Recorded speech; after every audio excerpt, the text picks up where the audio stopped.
You knew, didn't you? Where the Queen of Hearts was. Yeah. It was like I could tell everything that was going on in his head. So, every thought he had, I knew it, and he couldn't fool me. Can you tell what's going on in Sully's head? Sully's head's always empty. Oh, yeah? Sully, you just love doing that. Yeah, I got you again. Wait, no. You know, when you're young, you have moments of such happiness. You think you're living in some place magical. Like Atlantis must have been. Oh, hey, Carol, I owe you $75 and it's your turn. Okay. Here, give me 25 back. 25? Here. Okay, here. 20. Wait, no. Oh, yeah, I should expect. Then we grow up, and our hearts break in two.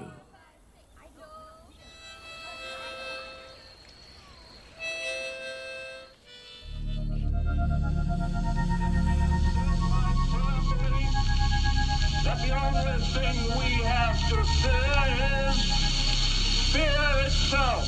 No. Be afraid. Be very afraid. There's nothing to fear except God. Whatever that means to you. Do I look like someone who cares what God thinks? Why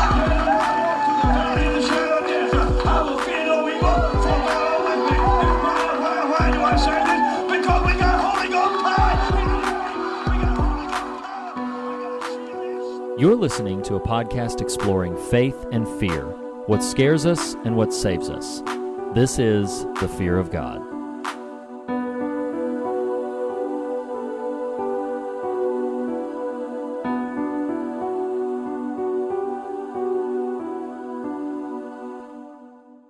Hello, and welcome back to another episode of the Fear of God podcast. Your favorite podcast, my favorite podcast, everybody's favorite podcast. Speaking to you right now is one of your hosts, Nathan Rouse. Now, typically with me is fellow co-host, gentleman extraordinaire, Reed Lackey, and he was here momentarily, but he excused himself saying, like Ben Johnson, he was given to flatulence. And, you know, it's a rather forward statement from Reed, but hey, you know, it happens to the best of us. So, presumably, he'll be back momentarily. If not, we should maybe call a doctor for him. But while he's gone, I want to say hello and happy holidays and Merry Christmas. And it is the middle of December. We are coming up on Christmas. We're in the middle of a brand new series, rediscovering some Stephen King works. But if you have not done so before, we would greatly appreciate it if you would go to iTunes and leave a rating. You know, a 5-star rating, of course, because, you know, anything less would just be false. Write us a review. That's wonderful, too. We use those. We share those. It means a lot to us. But honestly, in this weird algorithmic fashion that is imperceptible except to Tim Apple, would you please subscribe to our podcast? That'd be really awesome, too. So do those things. Those are intangible things. If you want some tangible things, you can also, ladies and gentlemen, go to tpublic.com where you can make a merch perch of Fear of God apparel. You can go to tpublic.com, search the Fear of God podcast. You can find t-shirts there. You can find magnets there. You can find pillows there. Arnold Schwarzenegger, y'all, has a Fear of God pillow. He told us last week on our Running Man episode. So magnets, t-shirts, mugs, pillows, cell phone cases. Reed! You're back! Reed! Hey,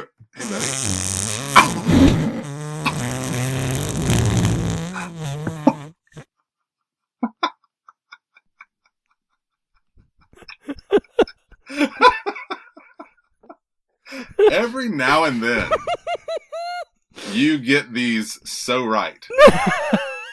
This is one of those moments. About 50% of the time, you take them in really weird directions, and I'm like, I don't know how to follow you there. You know, another 30% of the time, you just dive us into the episode. And then there is that 20% sliver where you nail it. You nail it. And brother, you nailed it. You Excellent work. I appreciate that validation. Clear the room, everybody. Clear the room, everybody. Reed is here. Whoo boy. Hey, buddy. Hey, you're here. You're deflated. Well, it took the wind out of me. Yeah, you broke it. You broke the wind. It's so cheesy, but I cut it. Oh God! You idiot! My man said it's so cheesy, but I cut it. Before we get too far down that path, what are you watching? What are you reading? What are you listening to? Oh yeah, I know what you did there. That was great. What are you watching? I can't get it. I can't find it. You had it. Man. You had it. It was failed. great. No, it was great. Failed. It was great. That was terrible. That was like an episode 1 version of Tune. Wow, that was a Phantom Menace right there. Yeah. Hey, buddy. So man. Clearly, so it's that time. Yeah. What you been watching? I got a hint. I asked you, but I'll answer. You do. So yeah, dude, it is like peak Star Wars, not like peak King, as we discussed. No. Come on, bring it back. Bring it back. Here you are. Reel it back. That was magic. Man, that was so fun. Yes, it was. Yes, it absolutely was. Go back and listen to Stand By Me, roughly minute 50 or so. But no, it is peak Star Wars. Like, it's possible we'll never be at this level of peak Star Wars again. Though, maybe. Disney is crazy, and they'll probably do this. Right now you got Mando and Baby Yoda. My gosh. Tearing up the galaxy. Yeah. Right? World's most popular show. Yep, absolutely. I mean, it's a little freaky how perfect Baby Yoda is. He's so great. Oh my gosh. It's insane. Yeah. And does so little, but it's just so perfect. It's enough. Yeah. Oh, absolutely. It's wonderful.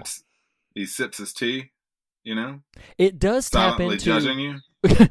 it does tap into a bit of the, and not just because it kind of resembles, but it does tap into that kind of gizmo, like Mog-like cuteness. Like it and yet, definitely to the next level. Oh, absolutely. Yeah, absolutely. No, it's so fantastic. It's really, really wonderful. I mean, the moment on the ship when he's playing with the buttons and keeps going back to them is insanely magical. Like I don't know how they pulled that off. Anyway, so you got Mando and little Baby Yoda tearing up the galaxy. It's time for Rise of Skywalker. Like it's upon us. It is upon us. And when this episode airs, I will be 2 days out from watching it. Like as in, oh my gosh, 2 days from recording release. And so what I've been watching, I know it's crazy. I'll also be having more gray hair on my beard and head because I'll be in the middle of The Birth season 14. But regardless, so with my oldest kiddos, we've been watching some Star Wars movies, man. That's awesome. We completely ignored episodes 1 through 3 because it's just what you got to do. Yeah. You're like, come on, why did you even ask me? Of course we did. Life's too short. But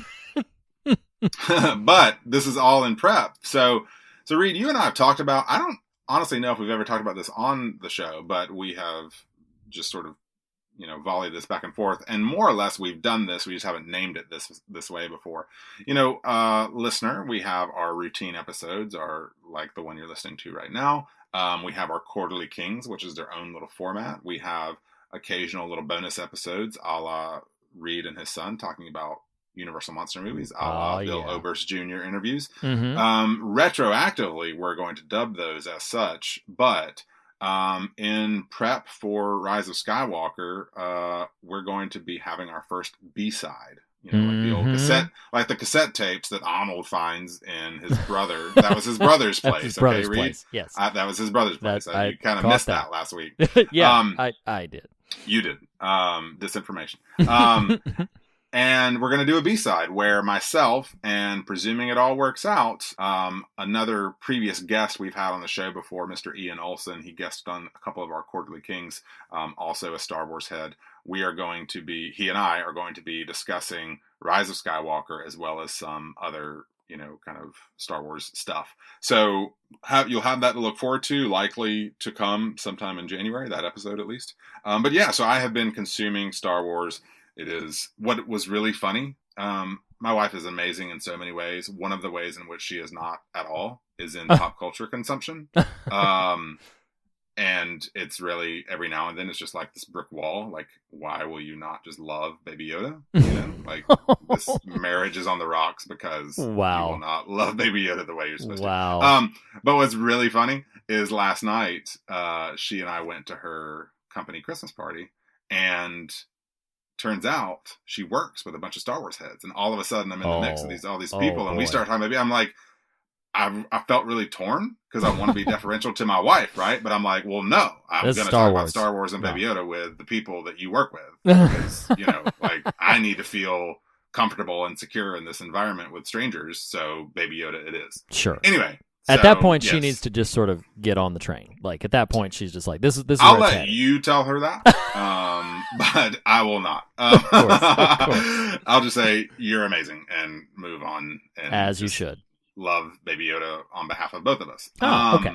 But again, so me and the two eldest kids have been, Mandalorian, and we started with Rogue One, and we're tracking Rogue One through The Last Jedi. We've got The Last Jedi left to go, and then we'll go see Rise of Skywalker. So yes, it's an exciting time in the Rouse house when it comes to a galaxy far, far away. That's awesome. What have you been watching? That's awesome.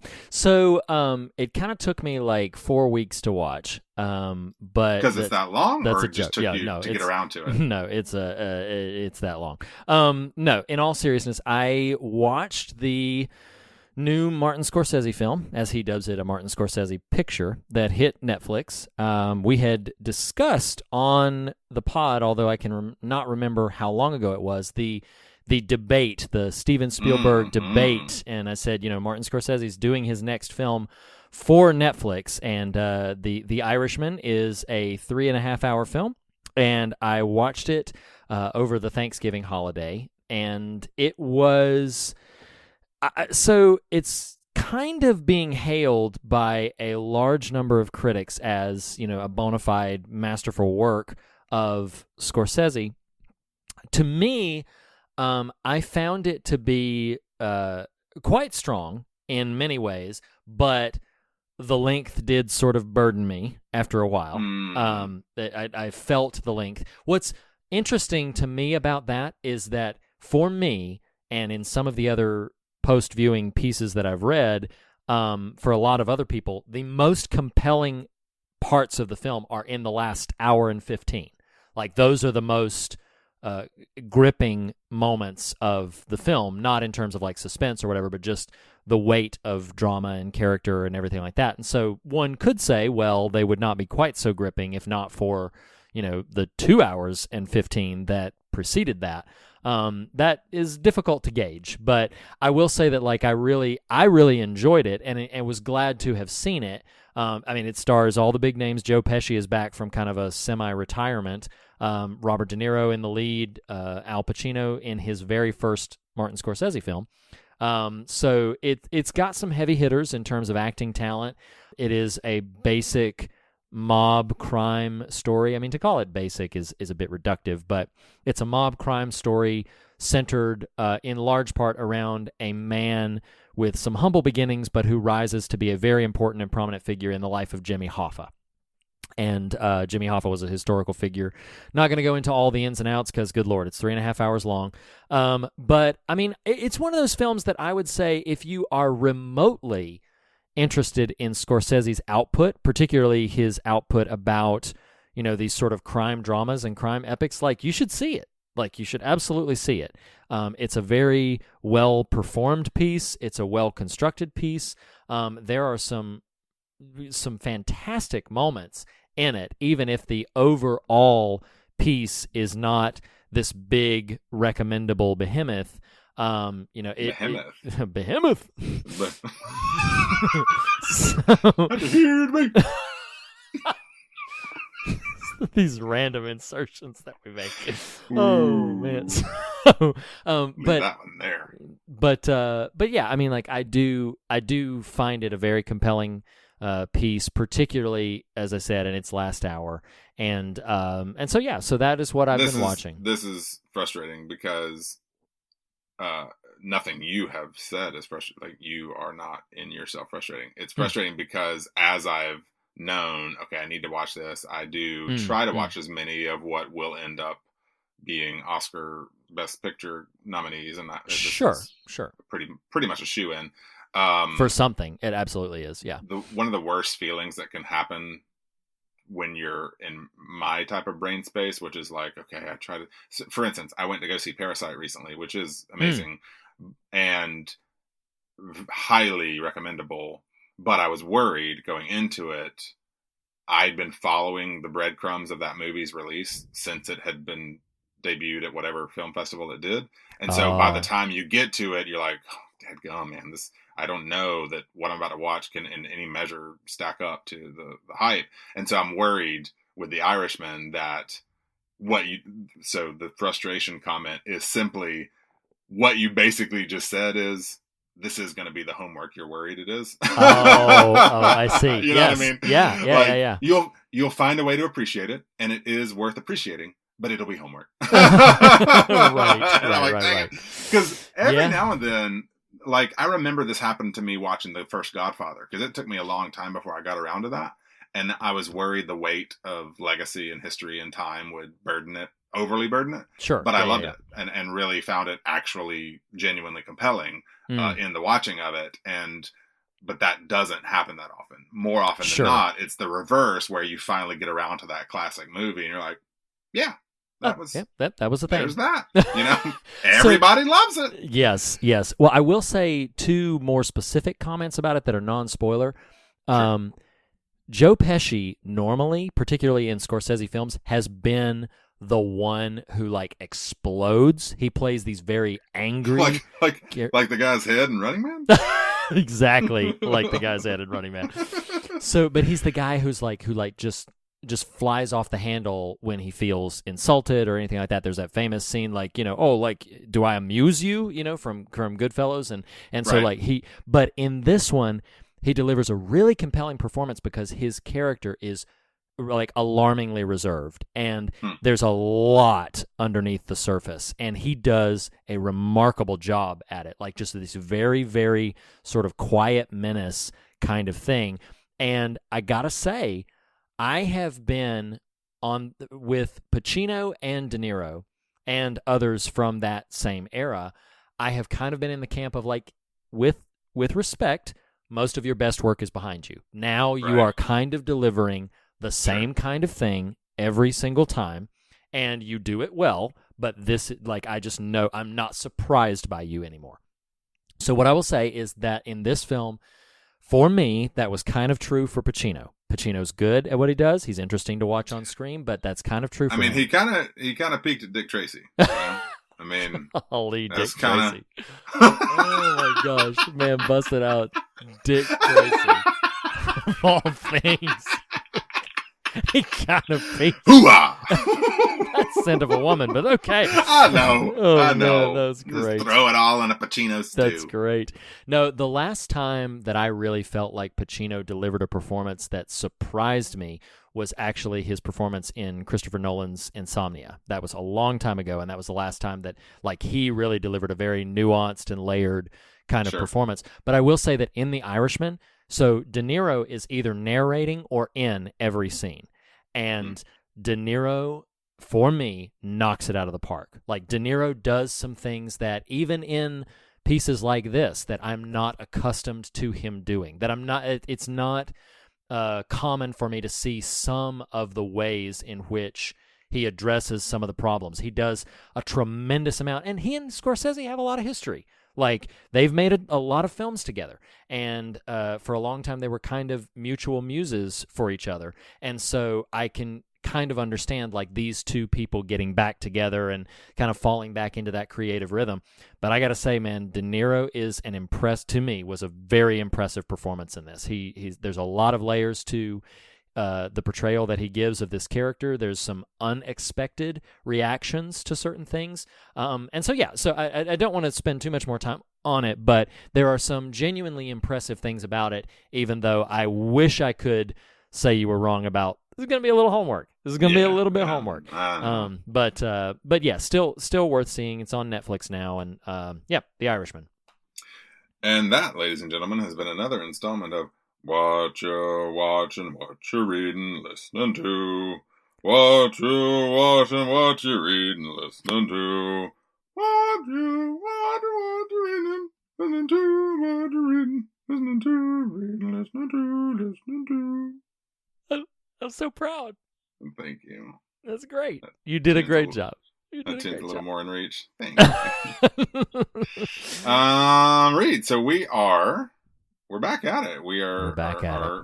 Our desk is in the corner. And we are bringing home 2019, this series in which we have been every year, if you're relatively new to the show, every year, if you're relatively new to the show, welcome. Thank you for being here. We try to do kind of an overarching series for the year. One year we did some select works of Alfred Hitchcock. One year we did Universal Monsters. This year we're discussing selected works of Stephen King. We hit on King's material every 25 episodes or so, which we call Quarterly Kings. But this year specifically, we wanted, in the spirit of the year of 19, that being a bit of a mystical numeral in the oeuvre of Uncle Stevie. A mystical numeral in the oeuvre is not a phrase you get to say every day. And we wanted to highlight some of the lesser non-tentpole works of Stephen King right now, specifically dialing in on the aptly titled, per Mr. Lackey, #Different Seasons, which is also the name of a collected work of short stories, where we did with Stand By Me 2 weeks ago, we did with Running Man last week. We are going to be partnering our main content, which this episode happens to be Hearts in Atlantis. I'm talking a lot because I don't have a lot to say about that movie. And specifically discussing today the short story, The Woman in the Room, which, Reed, is this one also from Night Shift? This is from Night Shift, yes. That collection, by the way, like if we didn't hit it hard enough last week, like it is filled with some really great King short stories. Like it's early King works, even earlier in terms of when the material was actually written, earlier than many of his novels. So it's kind of the first pass across the bow of a lot of King's imagination and material, and it is. As we all know, we love him to death, but his material, even his short stories, can be rather lengthy in many instances. Night Shift is filled with a lot of pretty brief, easily digestible stories. And yes, is a great collection of material. Well, and it's funny because last week I had this thought and for whatever reason just kind of passed it by, but I'm sure you have possibly explicitly stated it, but even just in, patchwork versions of recommendations we made of King's work generally, I think if someone has never read King, picking up one of the collections like this is probably a great starting point. Absolutely. Yeah. Like it's you get a real, I highlighted last week with Last Rung on the Ladder, you just get a real slice of what he's great at. Right. Which is quick drill down characterization. Like he's just really good at compact. Sounds like a negative word. I don't mean it that way at all. He's just really good at packing a punch, doing a lot with a little. Most notably in the short story format. And in fact, if King throughout his 40-ish plus year career has a criticism, it's that he can be too lengthy. And so, yes, sure. When it gets unwieldy, a la something like Even the Stand or possibly Under the Dome, which is I actually really like that book until the end. But, sure. These are just really great packets of Stephen King to test out, would you like this material or not, his material or not? Yeah, no, I wholeheartedly agree. And in that, the two collections that I would point listeners to, there are kind of three, and I'll rank them for myself. The first one that I would say, because I think it has the most stories that exhibit what you're describing, is actually the Everything's Eventual collection. That almost every story is just, for me, amazing. And we covered 2 out of that. Yeah, we did. Man in the Black Suit and All That You Love Will Be Carried Away. So we sure did. So Everything's Eventual is one that I would absolutely point you to. Second, I would point you to Night Shift. Night Shift is early King. It's got a lot of great. There's a couple of stories that you'll just read and be like, oh, that was a story and it was fun and whatever. But there's some really hard hitting ones in there too. The third one I would point you to, which is very much larger, is Nightmares and Dreamscapes. Just because of his collections, for me personally, that is one of the most sort of the widest variety of different types of stories in that particular. But those 3 King collections are really great places to start, all easily accessible to your public library or Amazon or whatever. But yeah, I wholeheartedly agree with you. It's funny. This sounds like a slight to King. It actually isn't. But for someone considering the short story stuff, and you just happen to look up collections of his work, I would actually, of the ones named, avoid Full Dark No Stars, as in right. Full Dark No Stars was not named, but as in I would pivot the direction Reed has suggested. Full Dark No Stars has some great stories in it. In fact, 1922, which we covered at the top of the year, featuring Thad Jane. Wow, good old Thad Jane. Wow, all the way back. Wow, Thomas Jane. Sorry, Thomas. Thad was in what was the Before I Wake? Yes. What was the Flanagan movie? Yeah. Yes. Of course. How can we forget that here? No, but in Full Dark No Stars is 1922 and a couple other good ones. But Full Dark No Stars is, I believe, it's just 4. There's just 4. There's only 4. Very, very lengthy. I mean, technically they're short stories, but they qualify probably more like novellas. Yes, they do. And so if you're interested in what I was pitching, which is just this kind of quick and easy version of getting a lot for a little, I would avoid that one. Yes, I agree. The paperback version of that, for reasons I can't quite explain, has a 5th story in it that's much briefer. I remember seeing that they had done that. Under the Weather is the name of that one. But let's get to The Woman in the Room. So The Woman in the Room is, as is fitting for our hashtag different seasons, is not a horror piece. It is a remarkably moving but also very challenging emotionally story about a man coming to terms with the decision, in brief, coming to terms with the decision he's struggling to make about whether or not to euthanize his terminally ill with cancer mother. And she is the woman in the room of the title. And it's just sort of his exploration, not only of the events that are occurring to her under his observations, but also his internal struggle with, what am I supposed to do here as a son, and what's my responsibility as a human being, and so for such a brief story, it's wrestling with some pretty weighty things. And this, as I understand, you had also never read before preparing for this episode, right? No. I don't know that I've ever read anything from Night Shift, so these were both fresh. These are both fresh reads. I'm a fresh read. You are. I handed you that one. The freshest. DJ Jazzy Nate and the fresh read. Oh. So no, I was totally unfamiliar with this. I didn't take many notes on this. Mainly, I've got some thematic thoughts and just throw those out in the stew. But hysterically read. I'm pretty sure I've referenced this before in relation to King. I started listening to this audio wondering about notes I might take. I don't know how long these are going to end up being, and what might be in them.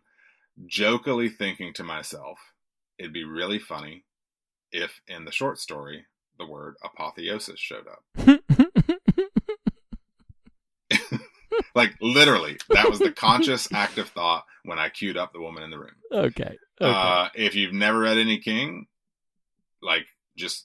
you've read half of him if you know and can read the word apotheosis. Like that yes, is it's like, everywhere. You could play a drinking game to how you'd have to read a lot of King to actually get drunk, but it shows up everywhere. And sure enough, in The Woman in the Room, 5 minutes or less after having that conscious, active thought, sure enough, the something apotheosis. I was like, yep. Uncle Stevie, you there never fail to let me down. There it is. It's like the Where's Waldo of the Stephen King material. Yeah, it's like, when's it going to show up? Because who the hell knows the word apotheosis? But King discovered it at like 17, and he's like, I like that one. You know? So he's used it ever since. That's my little insertion. So I do want to mention kind of just in passing, because I think it's an interesting sort of trivial note on The Woman in the Room. It was not the first dollar baby. I don't know what the first dollar baby is. For those who might not know what a dollar baby is, Stephen King has had a very, very long-standing policy that any of his short stories that are not currently under license for adaptation by a major, production studio, he allows students or anybody with the interest in adapting it, he allows them to have the right to adapt one of his short stories for $1. Again, as long as it's not already under licensing from someone else. They cannot. The rules are: you got to pay for $1. You cannot seek profit on your film, and you have to share a copy of the finished film with King himself. And, with those 3 criteria, go make your movie and have fun. And a lot of these have been adapted. This one, The Woman in the Room, was adapted by Frank Darabont, director of The Green Mile and The Shawshank Redemption and The Mist. And so, again, it was not the first dollar baby, but when Darabont sent King wrote him a letter, he was not aware of King's policy that he would do this thing. So he asked, and he's just like, I really want to try to adapt your story. He found it moving and everything like that. And then, of course, King accommodated, and it started a friendship between the pair of them that eventually led to him adapting Shawshank Redemption, and we'll be covering that next week. And so all that good fun stuff. But yeah, I just thought that was interesting of note. It is really difficult to find. It was officially released to video, and I have seen it, but these days it is very difficult to get. Is the title the same?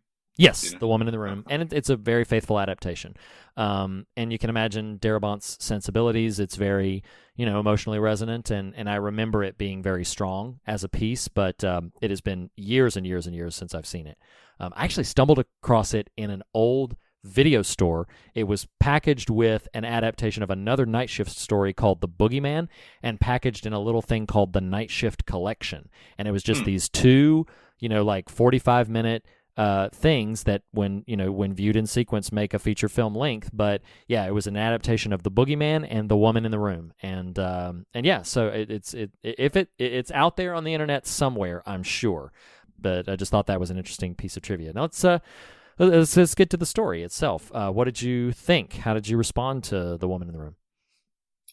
I found it really powerful and compelling, and this is going to sound real morbid, but I don't know. I've just been thinking about death a lot, because it's what you do when you turn 40 degrees. Just FYI, you got that to look forward to. My gosh, yeah, next year that's going to be it. Right.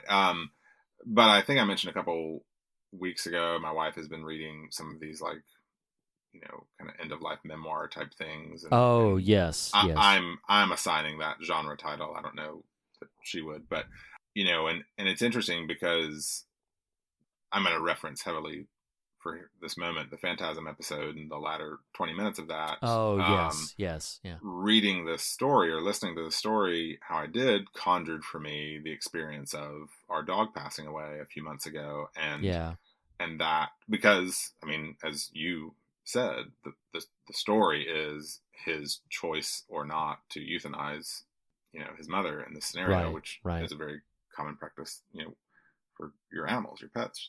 And it's, I don't know. And so it added this whole new kind of context to me, not the pet aspect, I don't mean that, but just as in, I've been thinking about this and even the euthanasia aspect of it.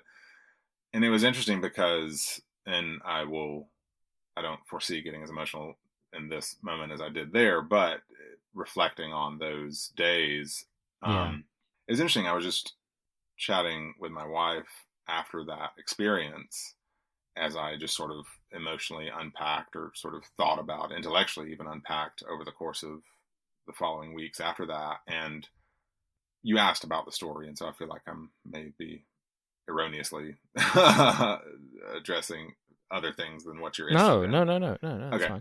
Fine. But even just observing, I don't even remember the character's name, but observing the son's, the weight he carried. I don't think he's given a name. I'm not certain, but I don't think he's given a name. Yeah. The weight he carried of making this choice, and the deliberation, and the sort of anxiety and the stress, and he ultimately does. You know, but it was interesting because I think this sort of revelation I had about the experience I had with our dog was, there was almost this weird recognition of a selfishness that I was attaching to that. And hear me. What I mean by that is, I kept hitting this wall of like how the passing of this creature in this instance affected me. Yeah. And kind of just through reflection and conversation with my wife, kind of came to this moment of like, you know, I don't know that, and I do at least, I tend to have these moments of perhaps wisdom that I then will blow up to, you know, kind of macro view. So, but the micro was, I don't know that I'm supposed to make this about me. Right. And there was this really powerful turn in me of, which is clearly after the Phantasm conversation, but there's this really powerful turn in me of sort of coming to this place of like, it's about, our dog was a girl. It's about her. And it's about being present. And on a certain level, is that, again, maybe it sounds like I'm propping myself up here. I'm not, but is that a maturation? Is that a maturing? Is that a moment of sort of spiritual enlightenment, if you will, of just like, okay, I don't know that I'll be successful at this every go around as I watch someone part from this world, but there's this real powerful sort of comprehension and revelation, I use that word intentionally, of it's not about me. It's about letting this person know they're not alone, letting this creature know someone who loves them is present. And so it was interesting. I know we need to get back to the text, but it was interesting because that led to conversations between my wife and I of just like tying it directly back into the material of the stigma we attach to euthanizing humans, which is a huge, I know that's a giant topic I just introduced there, but sure. No, I understand. We just pondered like, what are we doing to each other here? In the sense of, you prolong the agony of people, and is there, it is an actual question. It's not meant to be rhetorical, but is there perhaps something holy and faithful in some sort of, if not active choice like what this gentleman makes in the story, at the least sussing out a little better and attaching a little less stigma to the choice of a person who might want to be that. I don't know. I think you understand what I'm scratching at, while not coming out and saying, hey, Reach, we euthanize each other? That's not what I'm after, but well, just, and that's and that would be, I think that's something that you and I return to from time to time, both explicitly and implicitly, is some of these conversations simply do not break down in a binary way of like a do you or don't you. Like, okay, so a huge major spoiler for the film I'm about to name, but have you seen $1 Million Baby? Like over a decade ago? Are you joking? No, I'm not. I don't know what you've seen and what you haven't from 15 years ago. Much like Apotheosis, when you were just talking about the dollar babies, I thought of $1 Million Baby. I thought of me derailing you about 6 months ago, or whatever it was, talking about Makushla and spoiling it on the show. Oh, so my gosh. I've seen $1 Million Baby. Yes. So yes, and now it all comes back. Yes. So Okay, so for those who don't know, there's a plot element, and maybe I'll sort of sideways spoil this. There's a plot element that involves this exact complication of do I euthanize somebody who the trajectory of their entire life now looks, completely lifeless, as it were, or do you attach the intrinsic value to presence and being here in whatever form that is, and then allow them to continue to live on, and whose choice is that, and one of my favorite moments in that film, because of how challenging it is and how emotional it is a moment when the character trying to decide whether or not to euthanize the one they care about is consulting the advice of a priest. And I'll just go ahead and say the character that I'm referring to is Clint Eastwood, and in an alarming moment of sort of against type acting, Clint Eastwood is in tears. There are tears streaming down his face. He always plays this very tough guy, and so in this moment, Clint Eastwood, tears are streaming down his face. And he's playing the priest? I can't remember. No. He is playing the one. He's the character who is struggling. Right. Yeah. So he's struggling to determine whether or not to euthanize this person that he cares so much about. And the priest says something. I don't remember the priest's exact line, but I remember his. The priest says something about we need to trust in God, or we need to ask for God's help, or whatever. And Eastwood looks back at him, tears streaming down his face, and said, "She's not asking for God's help. She's asking for mine." And it is a profound, again, it's not simple. It's not a simple conversation, nor should it be. This is literally a matter of life and death, and nothing that is a matter of life and death should be broken down simply. And with respect to the variety of very passionate and thought-out opinions, I would challenge anybody who says, no, this is fundamentally very simple, to say you have not really fleshed out the experience of this for people beyond your own thoughts and patterns. Even if you yourself have had to face a situation like this, there are a multitude of different experiences. There are a multitude of different conclusions. And one of the things I appreciated, to bring it back to the text of King's story, is he thinks through, and we're invited with him to think through the implications both for himself and his sibling, and also what other people are going to think and what other people are going to do, because this was written at a time when, it was written in the mid 70s, so it was written at a time when it was certainly a conversation, but not to the extent, what is anymore, the conversations are so widespread these days. But to the extent of volatility that it is in today's climate, it was not that then. So it was pretty bold for King to be addressing this subject in this way and exploring it through the lens of this character. You had mentioned earlier that the character does ultimately decide to relieve the pain of his mother, and I found for myself so poignant and moving the final few lines of the piece where, after he has made this decision, he then sort of almost mechanically goes home and awaits the inevitable phone call, because he does it in such a way that nobody will know, or at least it'll be difficult to know that he has done this.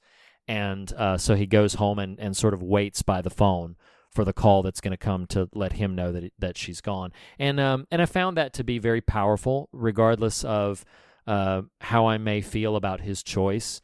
It is an incredibly emotionally gripping film. I say it's an incredibly gripping story, and I do think that it is. It's a challenge to us, to you and I, and anybody who would consider such matters of life and death, that it just becomes difficult once the issue is humanized. Once the issue is a person, as it should be. Absolutely, right. And I will wrap some faith language into this, not intending to just completely derail us, and maybe it won't. But to me, that idea of when it is humanized, the fill in the blank when it is humanized, Nathan, I find that to be foundational to navigating our faith. Do you know how many of course you do, how many principles we hang our hat on and debate on and everything, and then forget that the Word became flesh and dwelt among us, and that the incarnational importance of some of these things and how vital it is to broadening our perspective, to reflecting on things in different ways, like that incarnational element, when the issue becomes a person and takes on flesh and blood, it feels different. You think different. You react different. And so that humanizing of it, you had mentioned in your unpacking of it, like how much holier a work that might be. I think that's the essence of it, is seeing an individual as a human being and not as a statistic or an issue. And that is holy work, regardless of where you land on what the choice should be. It is holy work to move them past the issue phase and into a flesh and blood human being, fearfully and wonderfully made, on and on and on and on. Well, and what's interesting about the text is of the woman in the room is, while it invokes the profundity we're talking about here, I actually think this is actually not a technical criticism of the work as much as it's a fascinating take on the mechanics of it. And that is, I think it pulls the punch in the sense that I found it really, for where I'm at and where my intellectual self is in terms of wrestling through these issues and me coming to this kind of revelatory moment of like, it's not, I hate saying it's not about you. That's such a cliche phrase, but as in, no, like, I understand how I am impacted by the passing of a thing, though important, isn't ultimately the better version of how to faithfully kind of carry this stuff out. Right. It's interesting to me that he, the son in the text, is so dancing on the edge of this choice. There's this distance. There's this distancing effect that takes place, whether for moral stigma by executing this plan or this idea, or what have you, down to the title read. The title is The Woman in the Room. It is the most clinical descriptor of a body you can find. Like, and to me, again, like I said, this isn't actually a criticism of the text. In fact, it's saying it calls out to me as, for someone who thinks like myself, for someone who thinks like we must dignify the person even unto their passing, the bodily experience has to have some holiness and some respect attached to it. And thus, it can't be clinically the woman in the room, the man in the room, the dog in the room. It is it is this person. It's who was, anyway. I don't know if it's making some sense, but it just really kind of called out to me just the title and the distancing even him as a character is doing while wrestling through this choice. Yeah, no, I totally agree, and so we've talked at length about this story, and we have a broader conversation to get to, but unless you had something else more burning to say about it, I would wholeheartedly recommend The Woman in the Room, again from the collection Night Shift. We've already talked a little bit about Stephen King's short output, as it were. So by all means, seek out that story. It is heavy. But is also profoundly moving in many, many ways. So did you have anything more to say about that? I don't. I feel like TV Guidepost, we need some sort of Uncle Stevie Shorts intro and outro, but I don't know what that would be. No, I don't either. Oh, Uncle Stevie Shorts, though, I like that. That should become like a regular thing. That maybe just every once in a while, instead of a TV Guidepost, we just insert another random Uncle Stevie Shorts in there. I like that.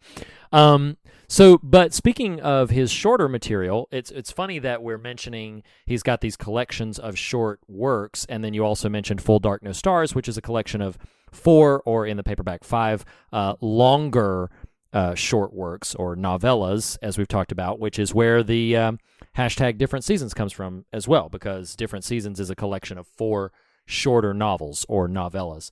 So we're talking today about Hearts in Atlantis, which originally is a book from 1999 that Stephen King had written and was translated into a film in 2001. Now, what's interesting about the book is actually a collection of 2 novellas and 3 short stories that are loosely connected to one another. Have you ever read Hearts in Atlantis as a whole piece?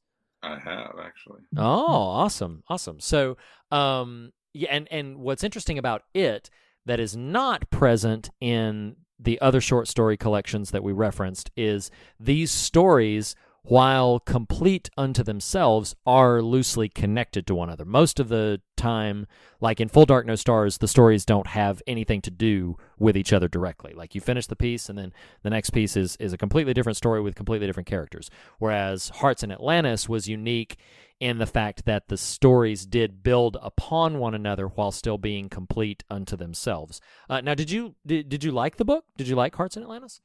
To my recollection, yeah. So I was trying to recount for myself the nature of the shorts in Hearts in Atlantis. Yes. Low Men in Yellow Coats, which is this film. Right. It is funny in a little bit of reading I did, little trivial bit reading I did on the film. It didn't click with me because it's been that long since I've read it, that the present day action with the actor David Morse is another short in the book. Yes, it's the final short. Smashing them together. Yes, yeah. So the adapter of this, William Goldman, who, if memory serves, though I haven't looked it up, I believe William Goldman had also adapted the screenplay for Misery, and he was tasked with adapting Hearts in Atlantis, and basically chose to use the final story, which is in the book called Heavenly Shades of Night Are Falling, and use that as a framing device for the longer adaptation of Low Men in Yellow Coats, which is the first story in Hearts in Atlantis. And then they just called the whole film Hearts in Atlantis. But what's interesting about that is, like, Hearts in Atlantis is a story in that book, and because they did not adapt that story, the title means something totally different in the film than it means in King's book, because they didn't have. Well, it is funny because the way he wove the film's title into the film, I was like, but I know this is not that. So right. I don't even exactly. remember what the actual application of the title is. It's much more literal. Like they play the card game Hearts. So it's a lot more literal in the book than the more metaphorical sort of lost childhood essence that the film tries to evoke. But in the prose, the present day story of the film is its own narrative. Yes, Bobby Garfield, which is the main character in our film, and in the first story in the book, the book Low Men in Yellow Coats is the first novella in Hearts in Atlantis, and what you see in the film covers the major narrative beats of Low Men in Yellow Coats. And then in Hearts in Atlantis, the book, it then follows 3 stories of people who are connected to that first story, but Bobby Garfield is not in them.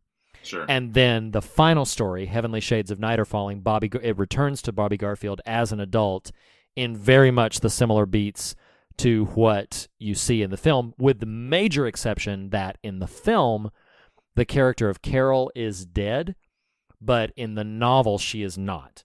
She has been heavily, scarred. I think she had a burn accident, and she's changed her name. But Bobby and Carol actually meet up again in the story in the novel.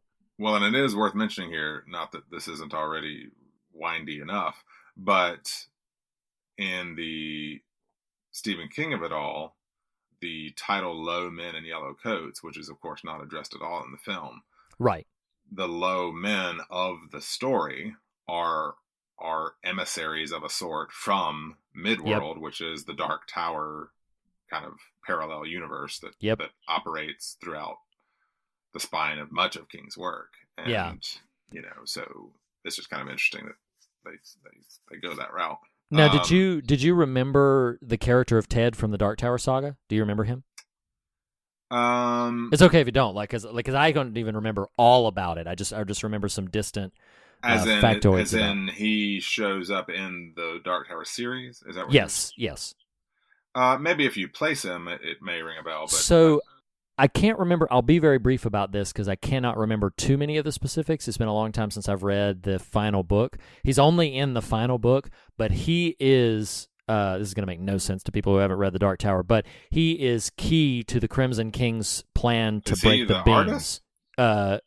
No, he's not the artist. No. Right. No, but he is key. He's a breaker, yeah. Yes, he's a breaker, and that's why the Crimson King has sent the Low Men to collect him, because he's key to right. He's key to breaking the beams, and he does meet our quartet, but I forget exactly in what context they encounter him. But I do remember that, like, the only thing I remember about it in this moment, because I didn't look this up beforehand and I didn't reread The Dark Tower to recuperate my memory. The only thing I remember about it is that his psychic ability that the film, displays, and that the book more explicitly displays, is like, I remember the full force of what he can do is more explicitly stated in his presence in the Dark Tower novel, like his ability to sort of transport people and know all things and all these. Like, he's a very powerful individual. To your recollection, in the book, is it Anthony Hopkins? It was. It is. We have lost so many people in the last 5 minutes. No, it's true. So this is it's pretty much only King fans that are sticking around for this point, or lovers of the show who are just like, they'll get back around eventually. Yeah. So bringing it back around to the film. I mean, I don't have a ton of trivial bits. I have a few things here. I do want to mention one more thing about the book, that in the novel Hearts in Atlantis, different in contrast to the film. In the film, Bobby and Ted part ways because Ted is captured by the Low Men. In the film, he never hears from him again, and he specifically states, "I never heard from Ted again." In the book, he does. And I don't know if you recall this from your reading of the book, but I think it's pretty awesome. In the book, Bobby eventually does receive an envelope from Ted with no return address, but it's filled with red rose petals, which for the fans of the Dark, for fans of the Dark Tower know that there's a lot of significance behind roses, and it is heavily implied to Bobby that Ted is finally and ultimately free of the Low Men, that he has reached sort of home, if you will. So I do want to mention a couple of things about the book Hearts in Atlantis, that in many ways it's grimmer than the film is. The film, while poignant and certainly heavy in a couple of places, has a lighter tone and lighter intention than the book does. The book was kind of written as, if I can say it this way, an indictment of like the baby boomer generation. That basically King was calling to task that generation for not, as I've read in places, though forgive me, cannot remember where, that he's calling to task that they did not live up to the promise of that generation. And you're saying the book does that? The book does that. That the part of because one of the I'm sorry to cut you off there. No, you're fine. Isn't one of the super shorts, like not one of the framing ones, a Vietnam? Why We Were in Vietnam. Tale? Yes. Yeah. And the character from the story Why We're in Vietnam is in the film, but he's the Sully character, the friend of theirs that Bobby returns to, that's why he goes back home, is to attend Sully's funeral. Well, that story, Why We're in Vietnam, directly focuses on Sully. It's a very grim and very heavy piece. One more comment that I wanted to make about the book is that I don't know that this is ironic, but Hearts in Atlantis is one of King's most critically acclaimed books, because King has had a long-standing battle with critics, because a lot of sort of the literary world, like the forgive me for sounding insulting on this, but the kind of the elite hoity-toity, if you will, that is definitely insulting, but literary critic circles, they normally deride or dismiss King's work. Like, they don't really give it the respect that it deserves because it's horror and it's popular and all this stuff.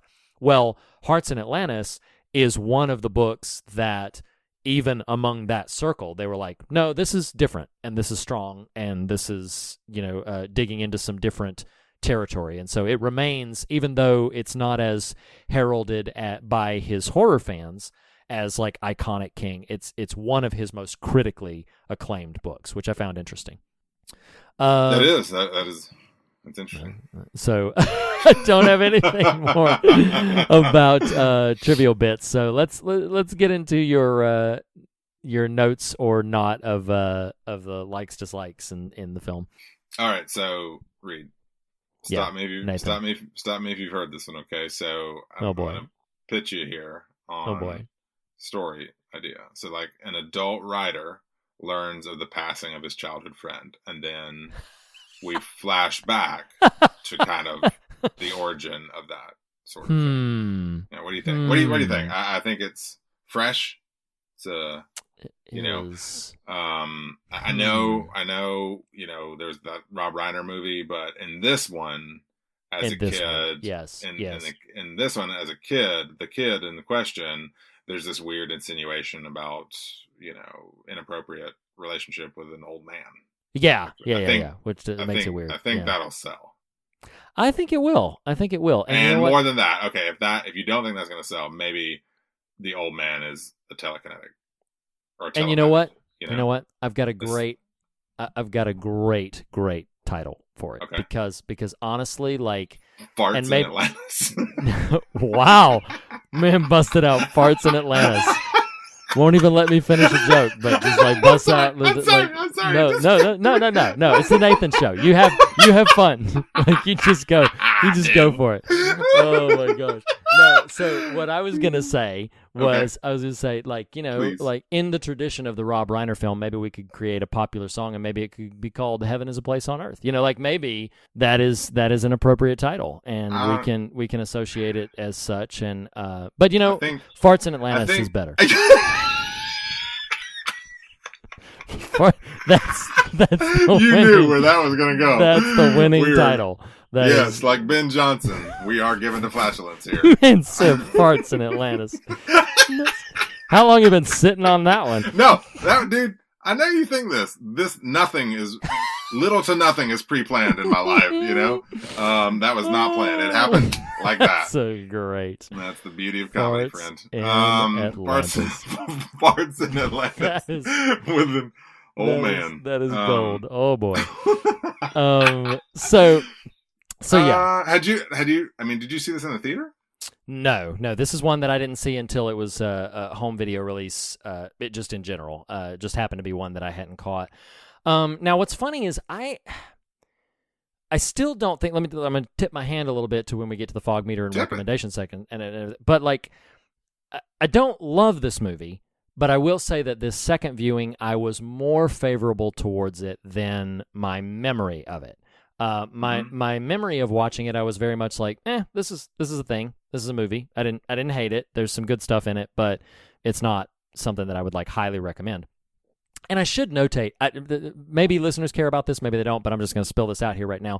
In terms of, because next week we're going to Shawshank Redemption. That's the big like non-horror work. If you're going to talk about non-horror Stephen King, Shawshank Redemption is the most culturally significant of those works.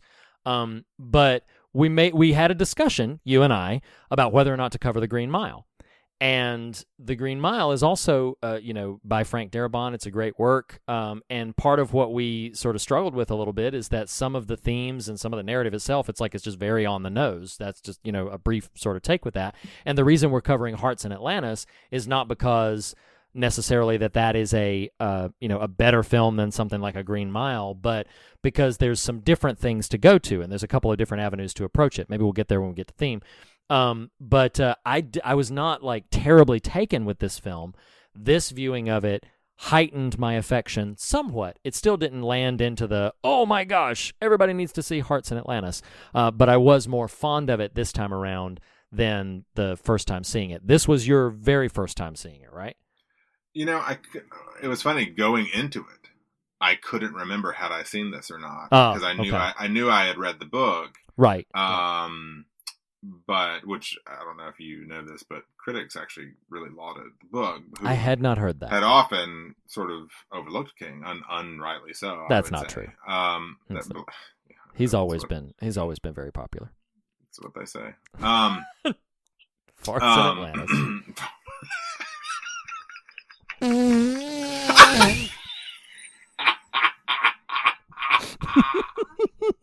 Oh my God. He just did that. You just did that. Like, man, you and I are, we're clicking. We're clicking. This is a good one. This is it. This movie sucks. You've said that about, so the King material you don't care for. I have at least 2 on the shelf. When I've got Hearts in Atlantis and 1408. Like you did not like 1408 at all. No. But yeah, so you think Hearts in Atlantis sucks. Well, I was being a little funny there, but no, I don't think it's very good. In fact, when so yes, you asked had I seen it. I had not. The further it got into it, I was like, I don't think I've seen this, but it is very lukewarm and milquetoast, so maybe I have, and it's just that forgettable vanilla. right. That I am. I mean, I think 1408 and this are dramatically different, but you know, they're bad for different reasons. Sure. Yeah, I think it is very flat. Like, I don't think this movie does much at all to tell me or show me rather why I am meant to kind of care about whatever is going on. Okay, sure, yeah. You know, like it signifies. It gives you the signifiers. Cute kid. And Anton Yelchin's great. Like, I didn't know going into it that he was going to be in it. And I was like, well, dang. Yeah, there's a reason people really loved Anton Yelchin. I think it's his feature film debut. I could be wrong about that, but I think this is his first major film. You know, this guy, Anthony Hopkins, you know, I think he's got a career ahead of him. Possibly. Maybe someday be recognized by the major awards. We'll see. I don't know. It's a major award.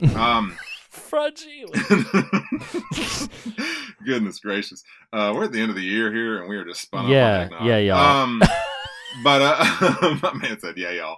That was like the most charitable thing you've said in a while. Whoa! So anyway, Yelchin is great. Yes, he is. The general production value is strong. I mean, there's not a lot you can criticize. As a brief little note here, the Alan Tudyk cameo show up. That's a great scene. I might say that's the only good scene in the movie. The only really good scene. Yes, I feel like of the 2 or 3 scenes that I really strongly responded to, that is probably the strongest. Like that is it's a very brief exchange at a fair, at a carnival. He is a card shuffler where he does the whole like, hey, can you keep your eye on the Queen of Hearts while I shuffle these cards around? And there's an element to the Queen of Hearts or the Queen of Hearts? It's the Queen of Hearts. You know. Oh my God! I can't believe he keeps doing that. So we've just turned into a whole different show. It is. Yeah. This is it. There's a listener out there going like, when are they gonna get to the faith stuff? I don't know. It's like so faith and for. I have never, in our 20 years of friendship, heard you go so hard on fart jokes as you are right now. Well, the movie told me farts are funny. So basically, God.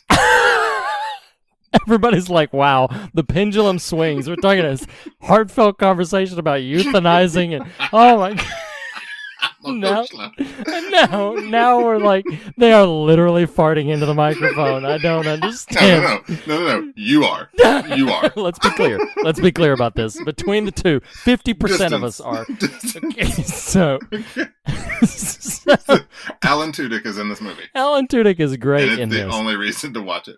That's a great scene. So there is an element to Anthony Hopkins' character that he has a psychic ability. And when he is utilizing his psychic ability, it's a bit nebulous in the film, but when he's utilizing his psychic ability, if he were to touch someone at that same time, some of that ability would transfer to them. That has happened to Bobby.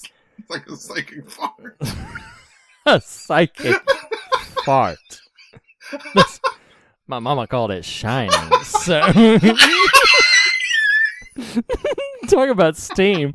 So Oh my God! You have just rewritten Stephen King's entire cast. No wonder critics didn't take him seriously. Man said no wonder critics didn't take him seriously. Like, what is all this? What is all this farting around? I don't understand. We have lost so many listeners in the last 30 minutes. This one's just for us. This one's just for us. That's what they were saying making this movie. They're like, this one's just for us. Nobody else is just for us. Like this. Oh man! So getting back to that Alan Tudyk scene is oh my God. Anthony Hopkins' character has transferred like some of this psychic ability to the young character of Bobby, and Bobby is able to, see right through because of this ability that he now has. He's able to accurately guess where the missing card is to Alan Tudyk's multiple times. Oh yeah, to his increased frustration. But it's a pretty galvanizing little scene. A lot of it is just Tudyk's presence in the film. But, because I mean, my goodness, I had just watched Wreck-It Ralph 2 earlier in the day with Knowsmore, and I'm like, I am not used to seeing Alan Tudyk pissed off, and it is not a pleasant experience.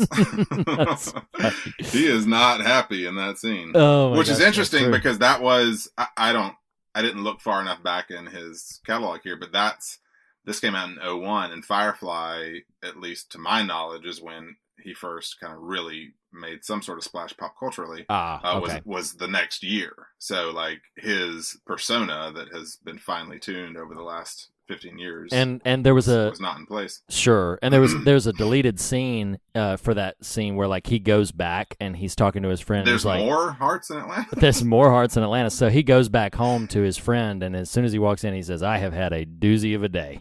Oh and... no! I thought you were being for real. I was like, I don't know that this is real. Like, what is it? No, it's not real. No, this is it's not a not thing. Real. This is not a thing. It's just Reed. Okay, so I have wow. Reed's gonna read. Reed gonna read. So there, I did write this note down. This is from near the beginning of the film. Man, I love me a library card, but don't ever just get me a library card for my birthday. Like, don't do that. Like, just note to self: take Reed's Christmas gift. Exactly. I'm informing you now because I know this will be a conversation. So do not do that. Right. So to a general comment, it's like that time you tried to get me a Bob Dylan CD for Christmas. That was great. That was great. I was so proud of myself. It wasn't a great gift. It was a great gag. It was a great gag. You did good. You've come a long way. No. I cannot believe you keep going back to that bit. I cannot believe it. I am in disbelief. We have got to wrap this up. I am in awe. Okay, so a couple of things. All right, so first of all, I do feel like this film. So the general premise of the film, for those who do not care to watch it after we're talking about it here, the general premise of the film is Anthony Hopkins' character Ted Brodigan comes into town. Bobby is like it's very much like this young sort of idyllic 60s childhood kind of thing, but his dad has passed away, and he's living with his mom, who pays zero attention to him. She's very neglectful of him, and in ways that are not like, she's not one of those moms that you look at and you're like, what? But she's trying really hard. Like, no, she's making some really poor choices. There are lots of really poor choices that are causing some distance, and Ted Brodigan comes into their world, and through the course of their relationship, like just their friendship, has this profound effect on Bobby. It pivots towards the end to like Ted Brodigan's on the run from these mysterious sort of low men characters that we keep referencing, which does play into the latter part of the film.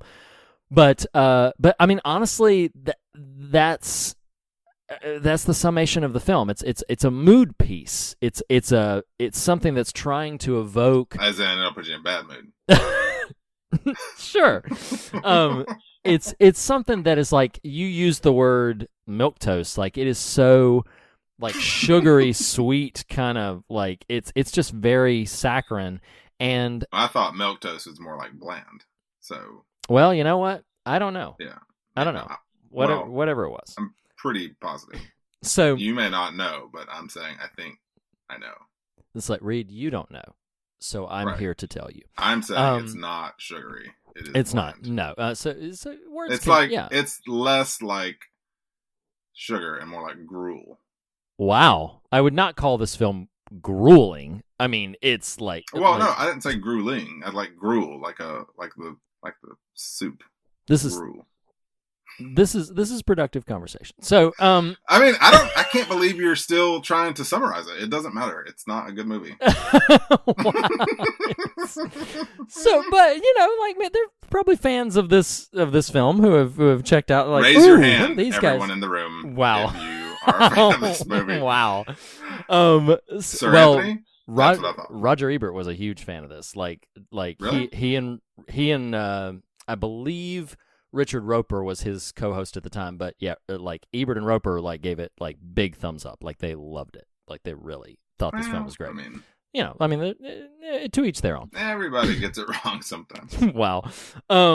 So I want to pivot to something to with an eye towards kind of winding it down. I want to summarize the basically the last like 20 minutes of the film. Anthony Hopkins' character comes in with some suspicion as it is, and one of the things that that Bobby Garfield's mom is just painfully naive about is she is clearly being wooed and pursued by her employer. And at first, I don't know if you gave this any thought, but at first I thought she was willingly complicit in so much of that. Yes, I agree.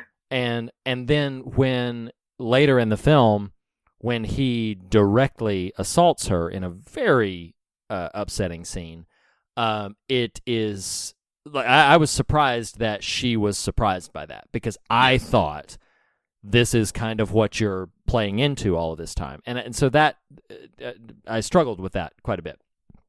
But then she comes home, and as by pure unfortunate coincidence, Bobby's sort of young. Not girlfriend, but like he's sweet on her, and they're kind of developing a thing. She has been brutally attacked by a nasty bully, and so she's been attacked. Bobby brings her home. Ted helps her. Her shoulder has been dislocated, and Ted fixes her shoulder. But unfortunately, the mom, who has just come back from having been outright assaulted, walks in on him, like the girl is on the bed, his hand is on her shoulder, so naturally her mind goes to all of these awful places because of what she's just gone through, and she just takes out the full fury of her frustration out on Ted, and then ultimately betrays him and like calls the low men that are looking for him and turns him in, and that's what sort of ends the Ted Brautigan story.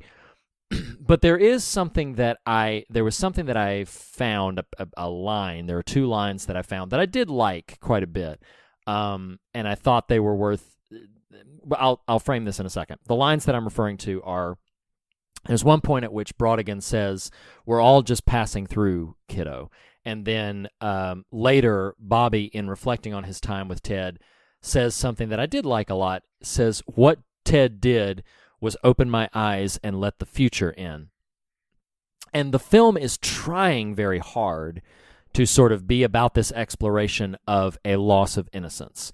And it's trying to sort of capture that moment as they try to contextualize it in the film, where like as if you're living in Atlantis, this idyllic, sort of setting, and then your heart is shattered by the realities that find their way and break in the hard places. And so I found it, this idea of passing through, there are a couple of lines and a couple of times through the film where it is called out so on the nose, but where they talk about like, this moment will never come again. Like this, your perspective of this, the way you view it, the way you navigate it. Like he talks about his first kiss with Carol is going to be the one by which all others are judged and found deficient, found wanting. And so I mentioned that I didn't really care for it my first viewing. I don't foresee you ever watching this film again, and I don't blame you. my second viewing through of it, I was more forgiving of it and a little bit more, affection's the wrong word, but a little bit more taken with it because of some of these ideas, ham-fisted as they may be, of this sort of notion of the fragility of the time in which you're in. Like recognizing like this time right now is not going to last forever, and it's going to, like, you are a traveler through time, and your journey through childhood and into adulthood, I grasped onto the language and the concept of opening your eyes and letting the future in, being willing to migrate the journey into maturity and into, we've talked in many ways about stronger material, about like just the necessity of putting childish things behind you and moving into maturity and moving on. And I do feel like, insufficient as the end result might be, that the film is trying very hard to grasp at that straw in a way that I think not only isn't quite representative of the King source material, but also doesn't really stick the landing in a way that I think it probably could have otherwise. Yeah, and you know, I am leaning into being silly about how vanilla I think the film is, but sure. I'm also just, you know, that's a bit persona, but I think what's unfortunate, because I wrote this down. I said, on paper, this film seems like a decent idea, but it falls flat. The production is good. The acting is good. The script isn't bad. It just, right. They tried to do everything. Yeah. And then got confused about what mattered. And it's like, they're trying to position the relationship between Bobby and Ted as central, but the stakes around Ted's presence are so unclear. Right. And I think that's a big deal. Like, I need to kind of understand. And so I think what King as a writer is good at, as we've often said, does not always translate. And I think that is the attempt to string this along an adult story as well didn't translate. I think, yeah, it needed to zero in more. And if this story had zero mystical element to it, and if this story had no framing device, and were just a young boy in need of a father figure, finds that in this older, quirky, peculiar gentleman at the same time his mother is under predation by this employer, and the conflict that ensues from it, that's a much more interesting story. Sure. Like that. Yeah. And maybe it flirts with some King mysticism, but looking at the prose, it feels clear that King was doing an exercise in exploring his created universe, i.e., what if there's a person in the real world who has some sort of weird shine and or connection to the Dark Tower world, but I'm only going to flirt with that on the fringes, which is all fine if you're reading it in a Stephen King book. But when you're trying to translate that, I know you're not arguing against this. I'm just sort of sourcing this, you know, kind of feeling this out in my own head. But when you translate that over, it doesn't work. Like, the low men in yellow coats are little impish, weird things that aren't human.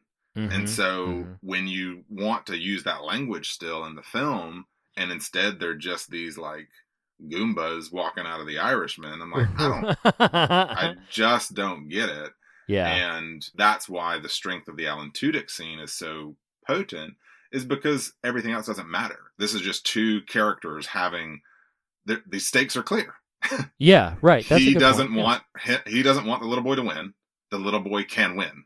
And so there's your conflict. Yeah, and it's the only, I apologize for cutting you off, no, but you're fine. It's the only time in the film. Now, I will say this, as I'm not going to strongly defend the film about anything. I don't even know if I'm going to defend it at all.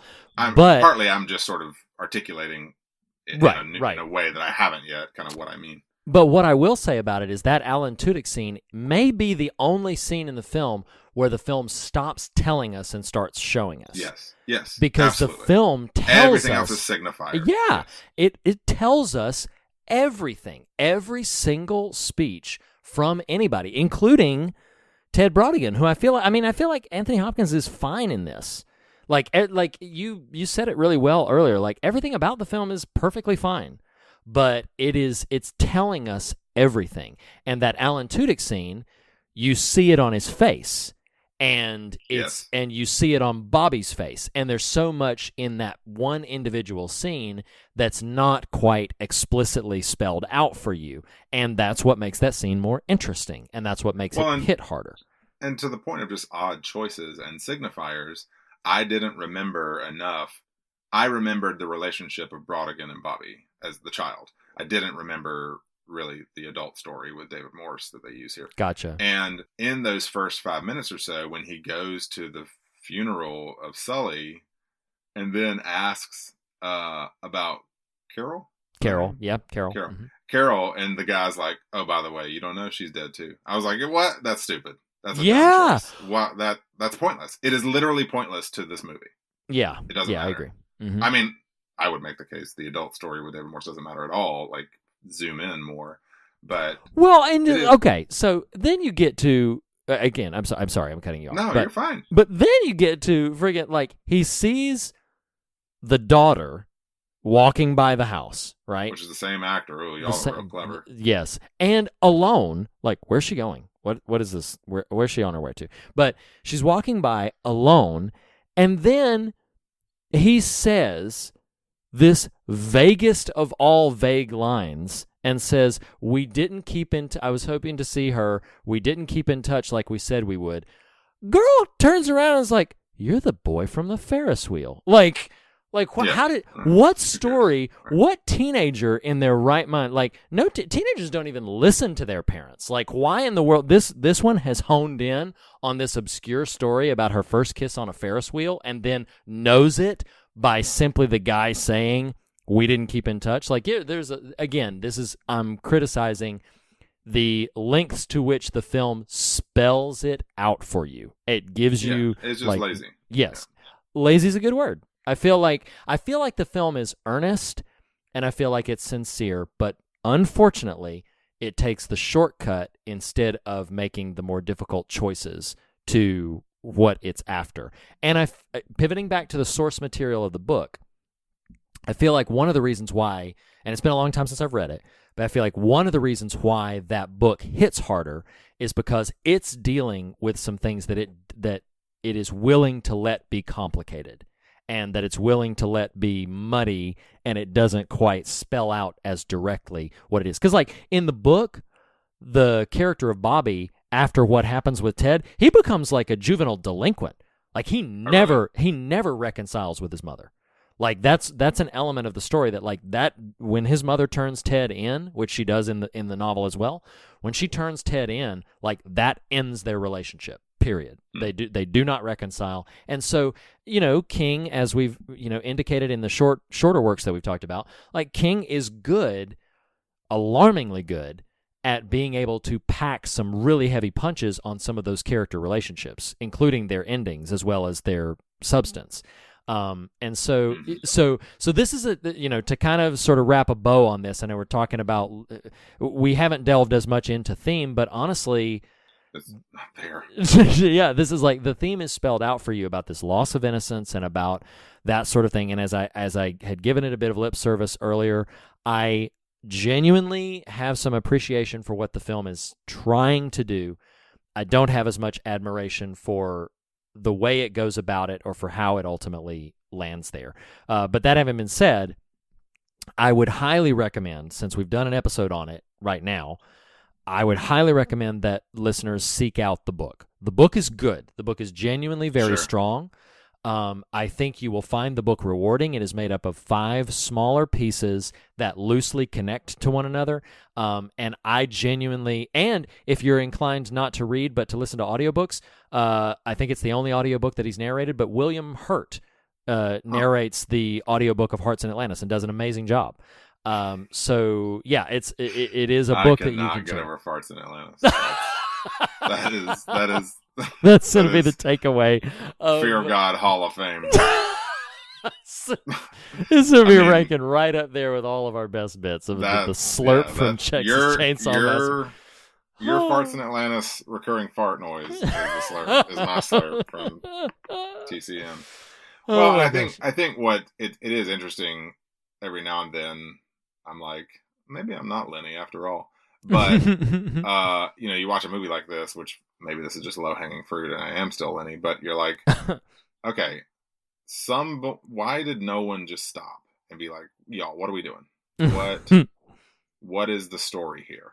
Because that's what gets lost. There's no, it feels like they decided on a theme and then wanted to sort of manufacture scenes around it and sacrificed all of it in the process. No, I get it. I get it. Yeah. Anyway, I'm not trying to defend it to you or anything. I'm just thinking out loud of like identifying, what makes something good. It's characters with clearly defined motivations and conflict. Yeah, no, absolutely. So this is uncommon a bit for us. We're going to pivot now into the fog meter as longtime listeners of the show. And if you're here with us for the first time, normally we will have, pivoted into something where we sort of explore the deeper, richer themes that a piece of material might be after. But this film really doesn't have any interest in taking things below the 2 feet mark, So we're gonna pivot over into the fog meter, our very specific metric. Go ahead, I'm sorry. Oh, no. I know where you were going. I know where you were about to say.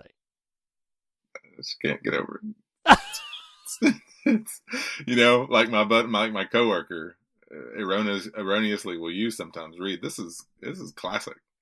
It's a classic. It's a classic. So why don't you lead the charge in the fog meter? No, I want you to do it. You're already setting up. I wasn't interrupting you so I could do it. Oh, I got you.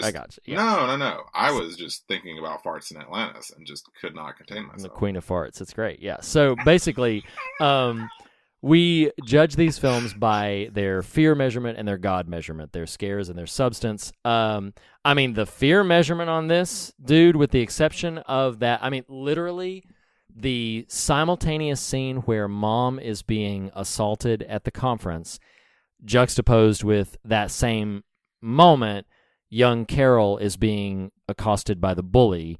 That scene alone earns this a 1 on the fear meter. Otherwise it would be 0. But that'll earn it a 1 from me. Well, what's funny about you saying that is I was so, like you said, as a viewer, when mom gets accosted, I was like, oh, well, now I'm just confused because I thought that's what she was down for. Right. Yeah. And then when Carol gets beat up, I was like, why is this even happening? It doesn't even matter. There's no clearly defined anything going on here except some child getting beaten. Yeah, what? No, 0. I want to pause. I want to pause for a second. Yeah, you're at a 0. That's good. I want to pause for a second. I don't want to mean to take us back in, but a listener who has not seen the film, I don't want to be hypersensitive, but I do want to be acknowledging a listener who may we've mentioned a couple of times that the mom character seems like she's kind of in for it, and I don't want that to be misconstrued by people who may, that we're not implying that she's just asking for it. That's ridiculous and stupid. God, no, it is very. But there's earlier scenes. Yes. No. You're at it. There are earlier scenes in the film where, intentionally or otherwise, the film leads us to believe that she is actively engaging in an affair with this person. Absolutely. Not that. So the reason that it is surprising her reaction when she is assaulted is because the film, again, intentional or otherwise, leads you to believe she is actively engaging in a relationship with this person. And when she is assaulted, which is heinous and upsetting, she seems genuinely shocked that he is even interested in that. She seems surprised that this is why he's really here, which is why it feels like a pivot. I was just kind of starting to get hyper or maybe self-conscious about I didn't want that impression to go through. I think that's valuable. And if anything, what we aren't saying is what a dumb character. What we're saying is this is a failure of the movie. Yes. No, I agree. It kind of lies to you.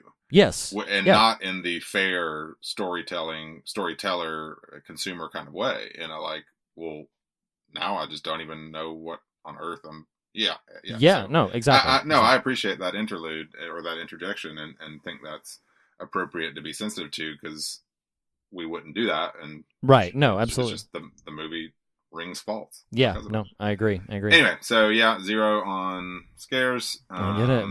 As far as substance, I'm gonna at least acknowledge that maybe they're trying to do something and go for a 1, but no, I don't. You just said, basically, typically we talk about themes here, but there really isn't any, and so we're just going to go to the fog meter. Yeah. And I will say, so like, I'm going to give it a 2. And the thing for me is that the issue here is not for me that there aren't themes. It's that I have nothing interesting to walk away with because you've told me how I'm supposed to feel. And because you've just spelled out in blatant paint-by-numbers ways how I'm supposed to feel about it, I am left with nothing else to linger on once I walk away from it. So that's why it's so unsubstantial. And more than that, like, unfair or not to Farts in Atlantis is we just watched Stand By Me, and whatever Hearts in Atlantis is after is infinitely more accomplished. And Stand By Me. And you know what? And yes, so that's great. Like, if you want to know why we are so frustrated and critical of this film, and admit like they're 2 films made in 2 different ways, 2 different stories, we get it. But the reason we're so critical of a film like this is because we see how it can be done so effectively in something like Stand By Me. And that, again, it rings hollow and feels overproduced and feels forced, whereas Stand By Me felt so much more organic. So that means that we give this film on the fog meter a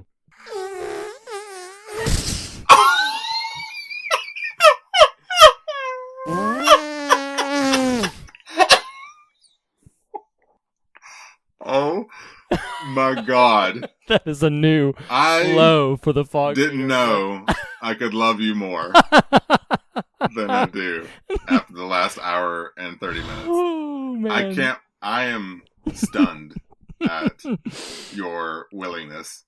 Because what listeners don't know is in the first 6 months to a year of our show, you and I would have to debrief occasionally because you would be like, Nathan, you are too raucous. Like, I would never say that. Sure. Well, I know, but like, I can have this propensity to just keep on, and even in moments when Reed's trying to go serious. So it feels like I feel like, wow, we just entered a new era. It's like the end of a decade, the beginning of the new. Yeah, you will always have something to thank Hearts in Atlantis for. So there you go. This movie is garbage, but this podcast recording is going to be gold. Like, we went deep and profound on A Woman in the Room, and we went amazingly shallow. Like, it is pretty shallow, yes. Like, so shallower than I thought possible. Yes. So obviously we've given it fundamentally a 1 on the fog meter. But what big old fart? I mean, do you recommend it?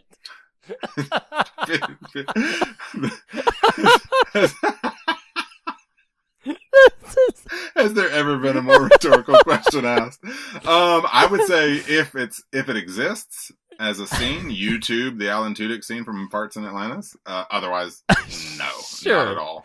You can, and by the way, don't need a ton of context for that scene we're referring to. No. Like, yeah, that's actually a good call. Like, YouTube. No, the movie wouldn't give it to you anyway. Yeah, YouTube, like, card shuffle scene from Hearts in Atlantis, and that's it. That's that. I don't know. Try again. What are other things that can? I'm just ribbing. I'm just farting with you, Reed. I just love how you're like, hey, Google this, and you named like 10 words. I'm like, that's a big Google search there. That's a lot. Like, yeah, man, that's just too many words. Like, so. Even if a person was like, man, I really want to watch that scene, but it's not on YouTube. Maybe I'll just rent it to watch that scene. Don't do that. It's not worth it. No, yeah, don't do that. So what we're basically saying is that for Hearts in Atlantis, it's a hard pass. Yep. I don't know that we've ever done that. Yeah, I don't know either. Final Destination came pretty close. No, we didn't care for Final Destination deserves a hard pass. I don't know that we were even, though, quite that hard on it. It's true. So that's amazing. Anyway, yeah. So there's that. Next week we are going to go in the literal opposite direction, because next week we are finally going to land at what I'm extremely excited to talk about in this non-horror Stephen King material. We are going to go to what is arguably the most famous and culturally significant of Stephen King's non-horror work, and that is Frank Darabont's adaptation of The Shawshank Redemption. So, you've probably seen that film. It's like me? Most everybody, like listeners. You Are have you probably obtuse? No. Are you being? I'm kidding. That's Reed. a great quoting reference. Shawshank Redemption. Thank you. That's a great reference. Yep. Thank you, and you're welcome. Oh, wow. So yes, listeners, you have probably seen this film. Watch it again if you so desire. But either way, come back for us next week. We're gonna have a full discussion on that. So tune in for that next week. Nathan, thanks for sitting through this movie and all that came with that. I will say this: the watching of this movie was laborious and tedious and actively put me to sleep, but it was worth it for the last hour and 40 minutes. I can say that with utter sincerity. Awesome. Yeah. On that note, smell you later. We'll see you next week, guys. Bye.